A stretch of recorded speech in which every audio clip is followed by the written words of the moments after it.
بسم اللہ الرحمن الرحیم الحمد للہ رب العالمین والصلاة والسلام علی اشرف الانبیاء والمرسلین۔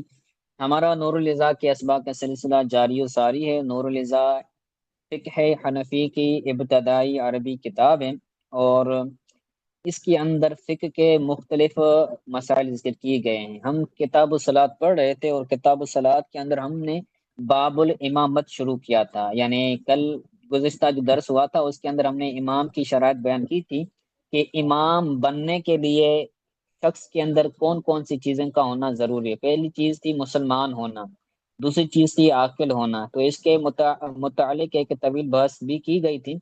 اور اس کے بعد تھا عاقل ہونا، بالغ ہونا، اور عاقل بالغ ہونا، اس کے بعد ہے مذکر ہونا، عورت جو ہے وہ امام نہیں ہو سکتی۔ اسی طرح مذکر کہا تو مذکر سے خنثی بھی نکل گیا۔ عموماً تو دو جنس ہوتی ہے نا، مرد عورت، لیکن خنثی کو بھی جو ہے وہ خارج کر دیا گیا۔ قرات کا ہونا، قرات کا مطلب یہ ہے کہ اس کو قرآن صحیح سے پڑھنا آتا ہو، اس کی قرات مجہول نہ ہو، ٹھیک ہے۔ اسی طرح کچھ عذر تھے کہ وہ اس کے عذر سے سلامت ہو، جیسے اس کی نقصیر ہے، یا پھر جو ہے وہ توتلا ہے، اس کا سا سا نکل جاتا ہے، بولتے وقت تا تا نکل جاتا ہے، فا فا نکل جاتا ہے، الغرض جو ہے وہ اس کی عذر سے وہ سلامت ہو۔ تو یہ امام کی شرائط تھی، تو ان آزار کے اندر جو ہے وہ اس کا ہونا بھی شرط ہے کہ جو نماز کی شرائط ہے، طہارت ہے، ستر عورت ہے، تو یہ ساری چیزیں بھی اس کے اندر آ جائیں گی۔ ٹوٹل امامت کی 6 شرائط تھیں۔ آج مقتدی کی شرائط پڑھیں گے کہ جو بندہ مقتدی ہو تو وہ امام کی ابتدا میں کب آ سکتا ہے، وہ مقتدی بننے کے لیے اس کی کون کون سی شرائط ہیں۔ تو شروع کرتے ہیں۔ کہتے ہیں وہ شروع تو صحت الاقتداء، یہاں سے شروع کریں گے۔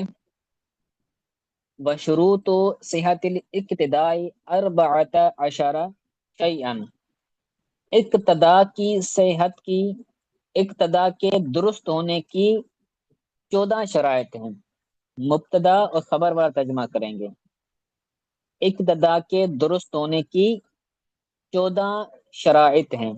14 یہ دونوں جز مبنی ہوں گے، ٹھیک ہے۔ کوئی بندہ مقتدی بنتا ہے تو مقتدی ہونے کے لیے، اس کی اقتدا کے درست ہونے کے لیے 14 چیزیں شرط ہیں۔ پہلی چیز ہے نیت المقتدی المتابعت مقارنا لتحریمته، یا المقتدی، نیت المقتدی المتابعت مقارنتا لتحریمته۔ پہلی شرط ہے کہ مقتدی کا المتابعت، یہ جو ہے وہ مقتدی کی صفت بھی بن سکتا ہے، لیکن مقتدی چونکہ مذکر ہے تو متابعت کے اندر جو ہے وہ تا آ گئی، تو لیے اس لحاظ سے اس کی جو ہے وہ صفت نہ بنائی جائے تو بہتر ہے۔ تو یہ بنائے گا المتابعت، مقتدی کا، مقتدی پھر یہ بنے گا مفعول بھی نیت کا، نیت المقتدی المتابعت، مقتدی کا نیت کرنا، متابعت کی، پیروی کی نیت کرنا کہ میں امام کی پیروی کر رہا ہوں، کیونکہ جو مقتدی ہوتا ہے وہ اپنی نماز نہیں پڑھتا، جو امام پڑھتا ہے، جیسے امام رکوع کرتا ہے، سجدہ کرتا ہے، تو یہ امام کی پیروی کر رہا ہوتا ہے، تو مقتدی متابعت کی نیت کرے گا، ایسی نیت کرے گا جو مقارنن لتحریمتہ، جو امام کی تکبیر تحریمہ کے ساتھ ملی ہوئی ہوگی، یعنی جیسے امام تکبیر تحریمہ کہے گا تو اس کے بعد مقتدی جو ہے وہ تکبیر تحریمہ کے لیے نیت کرے گا۔ ایسا نہ ہو کہ امام سے پہلے یہ مقتدی کیا کر دے، اللہ اکبر کہہ کے تکبیر تحریمہ کہہ کر یہ کیا کر دے، نماز شروع کر دے، امام نے نماز شروع ہی نہیں کی، تو امام کی تکبیر تحریمہ سے مقتدی کی نیت جو ہے وہ ملی ہوئی ہو، ٹھیک ہے۔ یہ پہلی شرط تھی۔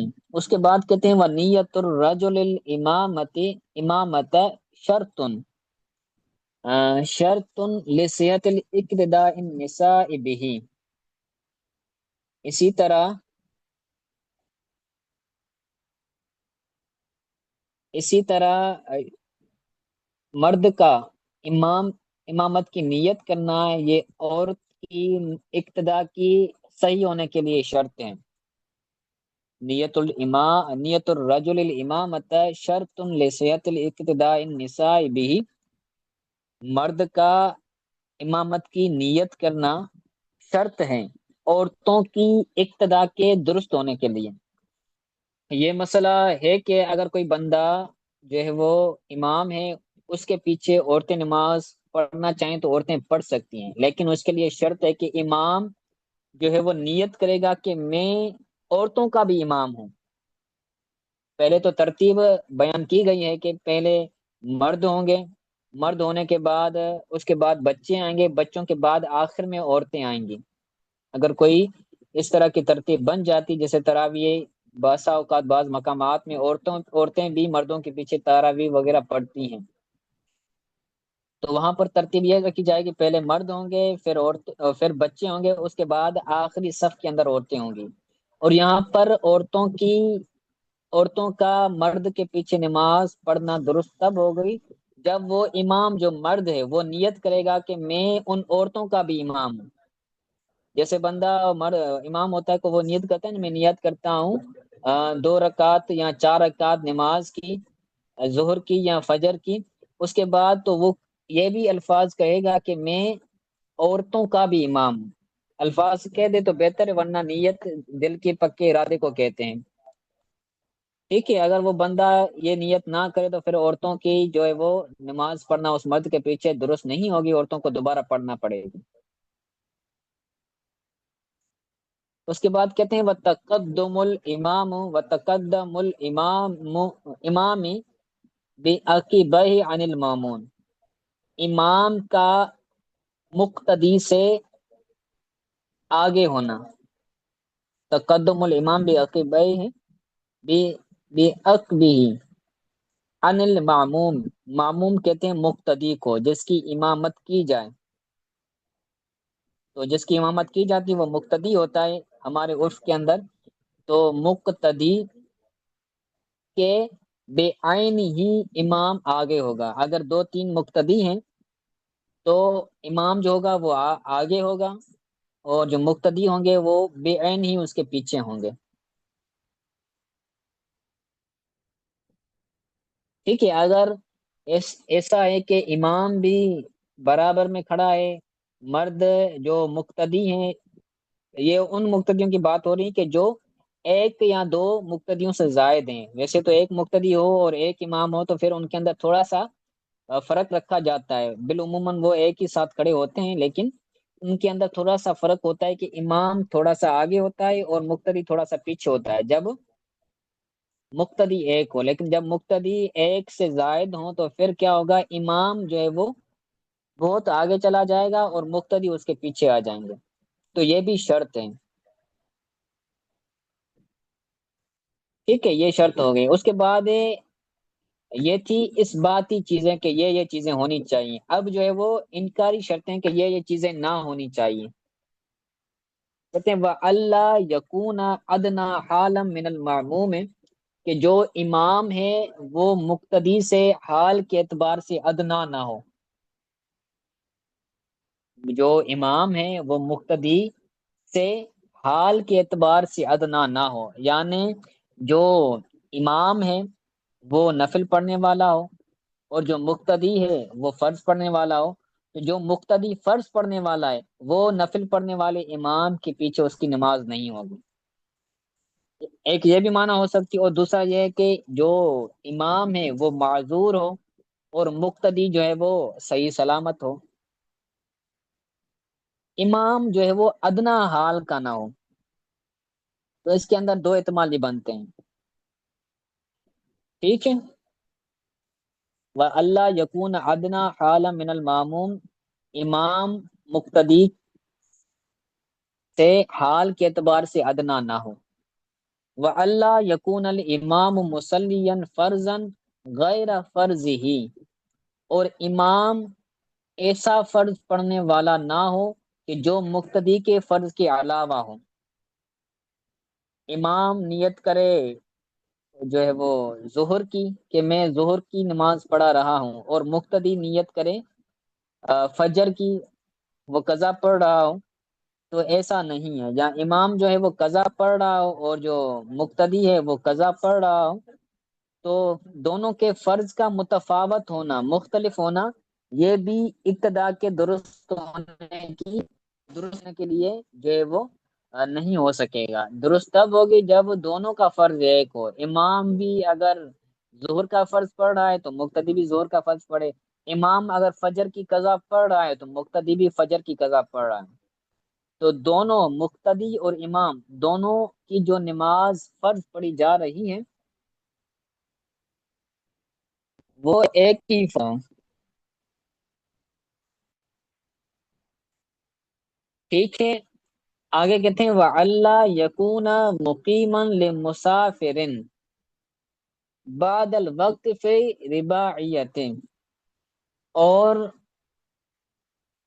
امام کا مقیم ہونا مسافر کے لیے نہ ہو، امام مقیم نہ ہو مسافر کے لیے، اللہ یکون مقیمن لمسافر، جو امام ہے وہ مقیم نہ ہو مسافر کے لیے، یعنی جو پیچھے کھڑا بندہ ہے وہ مسافر ہیں اور یہ امام جو ہے وہ مقیم ہے، تو ایسا نہیں ہے، کیونکہ جو مسافر ہوتا ہے، مسافر بندے کے لیے یہ رخصت ہوتی ہے کہ وہ قصر پڑے، بلکہ بعض فرمایا گیا ہے کہ مقتدی مسافر جو ہے اس کو قصر نماز پڑھنا یہ واجب ہے۔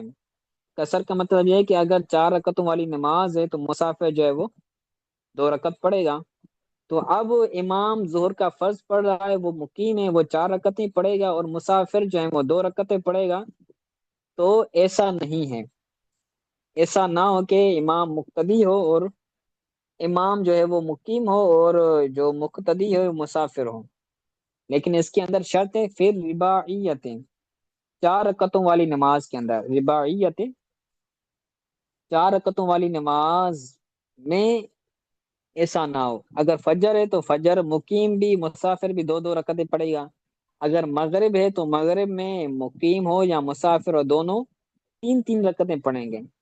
رخصت جو ہوتی ہے وہ ظہر کے اندر ہوتی ہے اور عصر کے اندر ہوتی ہے اور عشاء کے اندر ہوتی ہیں، جن کے اندر 4 رکعتیں ہوتی ہیں تو 4 رکعتوں کو کسر کر کے وہ 2 رکعت پڑتا ہے۔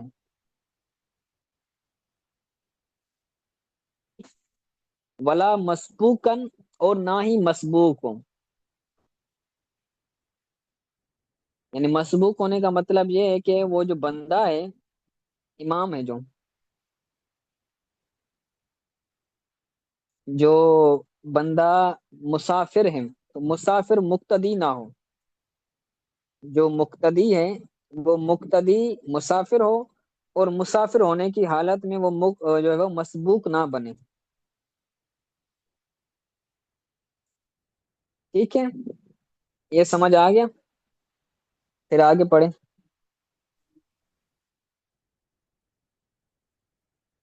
آگے کہتے ہیں وَأَلَّا يُفْصَلُ بَيْنَ الْإِمَامِ وَالْمَأْمُومِ صَفٌّ مِّنَ النِّسَاءِ، امام اور معموم کے درمیان عورتوں کی صف نہ ہو، عورتوں کی صف کے ذریعے فاصلہ نہ کیا گیا ہو۔ وَأَلَّا يُفْصَلُ مجهول کا صیغہ ہے، وَأَلَّا يُفْصَلُ بَيْنَ الْإِمَامِ وَالْمَأْمُومِ صَفٌّ مِّنَ النِّسَاءِ، صفٌ یہ نائب الفاعل بنے گا یفصل کا، امام اور معموم کے درمیان عورتوں کی صف کا فاصلہ نہ ہو، یعنی پہلے امام کھڑا ہے، امام کے پیچھے عورتوں کی صف ہے، عورتوں کی صف کے پیچھے پھر مقتدیوں کی یعنی مردوں کی جو ہے وہ صف ہے، تو ایسا نہ ہو، ایسا ہوگا تو پھر جو لوگ ہیں، جو مقتدی ہیں، جو مرد ہیں، ان کی نماز نہیں ہوگی۔ ٹھیک ہے، عورتوں کی صف کا فاصلہ بھی نہ ہو، وَأَلَّا يُفْصَلُ نَحْرٌ يَمُرُّ فِيهِ الزَّوْرَقُ، وَأَلَّا يُفْصَلُ نَحْرٌ يَمُرُّ فِيهِ الزَّوْرَقُ، اور امام مقتدی کے درمیان ایسی نہر کا فاصلہ بھی نہ ہو کہ جس کے اندر زورق جو ہے وہ گزر جائے۔ زورق ایک جو ہے وہ چیز ہے کہ جو اس دور کے اندر چلتی تھی.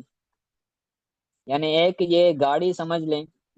ہمارے یہاں عموماً جو چیز بولی جاتی ہے وہ بیل گاڑی. کیا اس کی مثال دیا جاتا ہے کہ امام اور مقتدی کے درمیان اتنا فاصلہ نہ ہو کہ بیل گاڑی جو ہے وہ گزر جائے.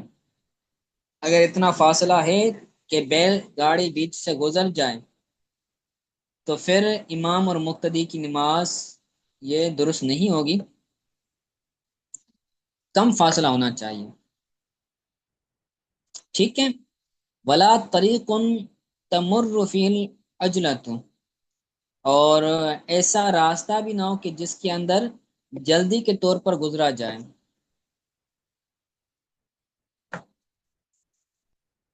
یعنی بالعموم میں نے عرض کیا نا کہ آپ کو کہ وہ چیز جس کے اندر بالعموماً وہ چیز ہو کہ جس کے اندر فاصلہ ہو جائے، بہت زیادہ فاصلہ ہو جائے. جیسے ہمارے یہاں بیل گاڑی استعمال ہوتی ہے، پہلے استعمال ہوتی تھی، اب تو نہیں ہوتی. تو مثال اس سے لی جاتی ہے کہ بیل گاڑی کے ذریعے اگر اتنا فاصلہ ہو تو پھر وہ نہیں ہو جائے گی. اسی طرح جو راستہ بیچ میں راستہ بھی نہ ہو، راہ گزرنے کی بھی نہ ہو کہ جو بندہ کوئی جلدی سے جلدی کے اندر وہ گزر جائے، تو ایسا راستہ بھی نہ ہو.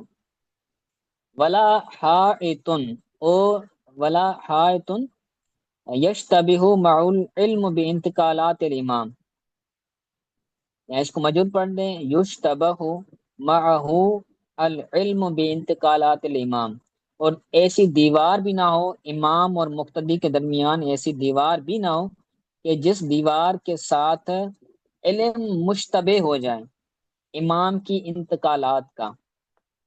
یعنی امام سجدے میں جا رہا ہے یا امام رکوع میں جا رہا ہے، پیچھے لوگوں کو پتہ نہ چلے، بیچ میں اگر دیوار آ جاتی ہے.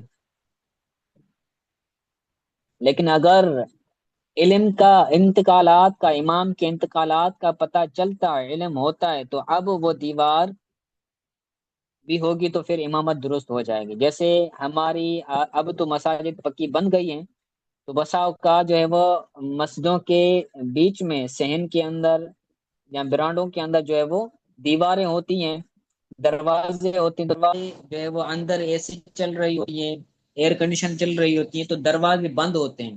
تو یہ بھی ایک دیوار کی مثال ہی ہے. لیکن چونکہ لاؤڈ اسپیکر ہوتا ہے، آواز پیچھے پہنچ رہی ہوتی ہے، امام کا رکوع میں جانا، امام کا سجدے میں جانا، اس کا علم ہو رہا ہوتا ہے، تو اب وہ دیوار جو ہے وہ مانے نہیں رہے گی. لیکن اگر پتہ نہیں چل رہا، لاؤڈ اسپیکر نہیں ہے اور امام کا آواز پیچھے نہیں پہنچ رہا، تو اب وہ دیوار بھی ہوگی. تو پھر مقتدیوں کا اس امام کے پیچھے نماز پڑھنا یہ درست نہیں ہوگا. ٹھیک ہے. فَعِلَّمْ یشت لسامع او لرؤیت صح الاقتداء فی صحیح. اگر مشتبہ نہیں ہوتا سننے کی وجہ سے یا پھر دیکھنے کی وجہ سے، امام کو دیکھا جا رہا ہے کہ امام رکوع میں جا رہا ہے یا امام سجدے میں جا رہا ہے، اگرچہ آواز نہیں پہنچ رہی لیکن انتقالات کا پتہ چل رہا ہے دیکھنے سے، تو بھی ابتدا درست ہو جائے گی. یا پھر سننے سے پتہ چل رہا ہے امام کو دیکھا نہیں جا رہا، جس لاؤڈ اسپیکر کے مثال لے لیں ہمارے دور کے اندر، تو پتہ چلتا ہے کہ امام ابھی رکوع میں جا رہا ہے، سجدے میں جا رہا ہے، تشہد میں بیٹھ رہا ہے، تو صح الابتداء فی صحیح ہے، صحیح قول کے مطابق ابتدا جو ہے وہ درست ہو جائے گی. ٹھیک ہے، یہ سمجھ آ گیا. جی چلیں، آج کے لیے اتنا کافی ہے.